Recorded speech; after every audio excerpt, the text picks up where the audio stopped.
इलाहाबाद के पुराने मोहल्ले में मानसी का परिवार रहता था। ये परिवार सामान्य लग सकता था, लेकिन उनके घर में भावनाओं और रहस्यों की गहराई बहुत थी। कपिल जी परिवार के मुखिया, सख्त, अनुशासित और न्यायप्रिय थे। उनकी नज़र में परिवार की प्रतिष्ठा सबसे अहम थी। मम्मी कमला को अपने बच्चों से अपार प्रेम था और वह हमेशा यह चाहती थीं कि उनका परिवार खुशहाल और सुरक्षित रहे। मानसी का परिवार 3 बच्चों का था। बड़ी बहन रिया, मानसी और छोटा भाई। रिया 7 साल बड़ी थी और पूरे मोहल्ले में खूबसूरती, समझदारी और अपने व्यवहार के कारण मशहूर थी। पापा की आंखों की तारा, परिवार का अभिमान और बहनों के लिए आदर्श, रिया सबकी नज़र में पूरी तरह संपूर्ण थी। मानसी की यह नकल करना केवल मासूमियत नहीं थी। जब रिया आटा गूंथती तो मानसी भी जिद करती कि वह भी ऐसा ही करे। जब रिया खाना बनाती और पापा उसकी तारीफ करते तो मानसी भी उसी कौशल में माहिर बनने का प्रयास करती। लेकिन मानसी के लिए यह नकल केवल खेल नहीं था, यह उसकी पहचान और प्यार पाने की जद्दोजहद थी। उसे डर था कि यदि वह रिया जैसी नहीं बनी तो पापा का स्नेह कम हो जाएगा। उसकी नकल और जिद उसके अंदर छुपे भावनात्मक दबाव का प्रतीक था। रिजर्वेशन के रिश्तों के चलते रिया की शादी जल्दी तय कर दी गई। पापा ने दूर दूर किसी गांव में रिश्ता तय किया ताकि रिश्तेदारों का दबाव कम हो। मम्मी ने भी इस फैसले को मान लिया, लेकिन घर में तीनों बच्चों के मन में कई सवाल थे। रिया खुद थोड़ी नाराज थी। उसने उम्मीद नहीं की थी कि उसके भविष्य का निर्णय बिना उससे पूछे लिया जाएगा, लेकिन उसने परिवार की प्रतिष्ठा और मम्मी की भावनाओं को देखते हुए विरोध नहीं किया। शादी की तैयारियां पूरी हुई। रिया अपने पसंदीदा लहंगे और पार्लर से तैयार हुई। मानसी ढोलकी बजाती, गाने गाती और अपनी बहन की खुशियों में पूरी तरह डूब गई। हर चीज़ सामान्य और खुशहाल लग रही थी, लेकिन भीतर से एक गहरी बेचैनी और अनजानी चिंता फैली हुई थी। बारात का दिन आया। रिया ने अपने पसंद का जूता, लहंगा और सजावट खुद चुनी थी। बारातियों के आने में समय था, लेकिन अचानक रिया गायब हो गई। मानसी ने पूरे घर में ढूंढा, लेकिन रिया कहीं नहीं मिली। जयमाले की तैयारी शुरू हो गई। पापा की आंखों में चिंता और घबराहट साफ दिख रही थी। मम्मी ने जल्दी से बहाना बनाया कि पापा की तबीयत खराब हो गई है। लोगों ने समझ लिया और बारात वापस चली गई। ये घटना पूरे परिवार के लिए कांपने और चिंता का कारण बन गई। कुछ दिनों बाद मानसी ने देखा कि पापा रात में छत पर छुप कर जा रहे हैं। मानसी ने जिज्ञासा में उनका पीछा किया। वहां उसने देखा कि पापा और रिया कमरे में कुछ ऐसा कर रहे थे जो समझ से परे था। पापा ने धीरे धीरे मानसी को सब कुछ समझाया। उन्होंने बताया कि रिया की शादी को लेकर क्यों इतने सख्त और छुपे हुए तरीके अपनाए। पापा का मकसद केवल रिया की सुरक्षा और सही दिशा में शादी सुनिश्चित करना था। मानसी को यह सुनकर अजीब लगा। उसकी आंखों में डर और गुस्सा दोनों थे, लेकिन पापा के शब्दों में प्यार और चिंता भी झलक रही थी। रिया की शादी और बारात की असफलता के बाद घर का माहौल तनावपूर्ण हो गया। मम्मी लगातार रोती रहती, पापा गंभीर और दबे हुए, भाई स्कूल और क्रिकेट में व्यस्त रहता, मानसी हर वक्त बेचैनी और डर में डूबी रहती। हर कदम पर यह सवाल उठता कि परिवार की प्रतिष्ठा और रिश्तों का क्या होगा। मानसी ने देखा कि पापा रात में दूध लेकर छत पर जाते हैं। उसे समझ नहीं आता कि यह किस लिए। एक रात मानसी ने देखा कि पापा छत पर जा रहे हैं और कमरे का दरवाज़ा खुला है।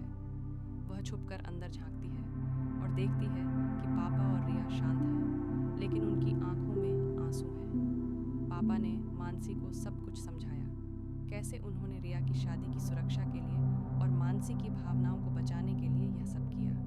मानसी समझ गई कि पापा की यह सख्ती केवल प्रेम और सुरक्षा का तरीका था, भले ही यह उसके लिए दर्दनाक और डरावना रहा। मानसी के मन में अब बहुत सारी उलझनें थीं।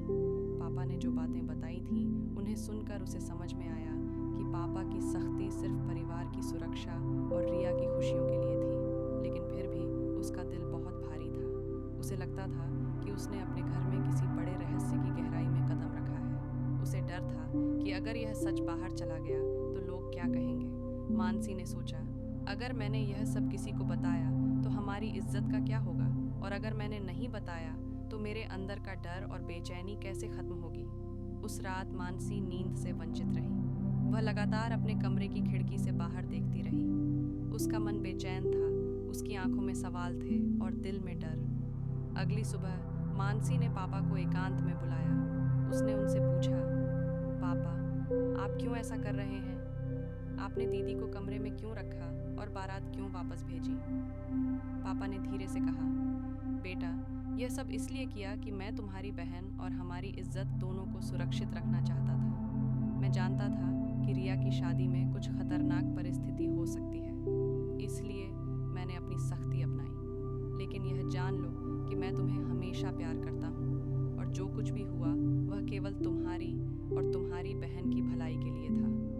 मानसी की आंखों में आंसू थे। उसने कहा, लेकिन पापा, मैं नहीं चाहती कि दीदी पर यह सब हो। उसने कोई गलती नहीं की। आप उसकी खुशी क्यों मार रहे थे? पापा ने मानसी का हाथ पकड़ते हुए कहा, मैंने कभी भी उसकी खुशी मारने की कोशिश नहीं की। मैं केवल परिस्थितियों को नियंत्रित करने की कोशिश कर रहा था। तुम्हें विश्वास करना होगा कि मेरे इरादे हमेशा अच्छे थे। इस बीच घर में माहौल अब और भी तनावपूर्ण हो गया। मम्मी लगातार रोती रहती, पापा गंभीर और दबे हुए रहते, भाई स्कूल और क्रिकेट में व्यस्त रहता।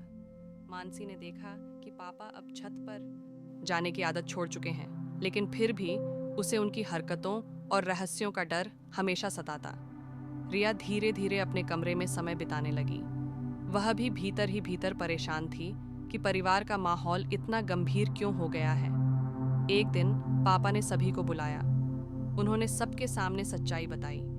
उन्होंने बताया कि कैसे उन्होंने रिया की शादी के लिए दूर का रिश्ता चुना और क्यों बारात वापस भेजी।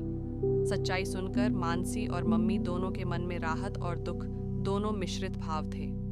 मानसी ने महसूस किया कि पापा का सख्ती भरा तरीका सिर्फ प्रेम और सुरक्षा के लिए था। रिया ने भी पापा का धन्यवाद किया। उसने कहा, पापा, अब मैं समझ गई कि आपने यह सब मेरे और परिवार की भलाई के लिए किया। मैं आपकी गलती नहीं मानती। मम्मी की आंखों में खुशी के आंसू थे। उन्होंने कहा, कपिल, तुम्हारा इरादा भले ही अच्छा था, लेकिन तरीका थोड़ा कठोर था। अब हम सब एक साथ हैं और यही सबसे बड़ी खुशी है। इस घटना के बाद परिवार ने धीरे धीरे अपनी पुरानी खुशियों को फिर से खोजा। रिया ने अपने दोस्तों और रिश्तेदारों से बातें करके समझाया कि क्या हुआ था। मानसी ने सीखा कि छोटे बच्चों की नकल करना कभी-कभी उलझनों और भय को जन्म दे सकता है।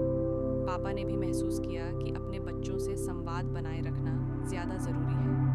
मम्मी अब खुश थी कि परिवार में फिर से शांति लौट आई। सभी ने मिलकर यह संकल्प लिया कि अब कभी भी कोई निर्णय बिना बातचीत के नहीं लिया जाएगा और परिवार की खुशियों और इज्जत की रक्षा हर हाल में होगी। मानसी ने अपनी डायरी में लिखा, मैंने सीखा कि परिवार की इज्जत और प्यार कभी-कभी कठिन परिस्थितियों के बीच ही सुरक्षित रह सकता है। अपनी भावनाओं और डर को हमेशा साझा करना चाहिए। माँ बाप का प्यार हमेशा बच्चों के भले के लिए होता है, भले ही तरीका थोड़ा कठिन लगे।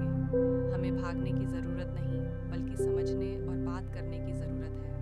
रिया ने भी अपने अनुभव से सीखा कि अपनी पसंद और भावनाओं की सुरक्षा करना ज़रूरी है, लेकिन परिवार के प्यार और मार्गदर्शन को नज़रअंदाज नहीं करना चाहिए।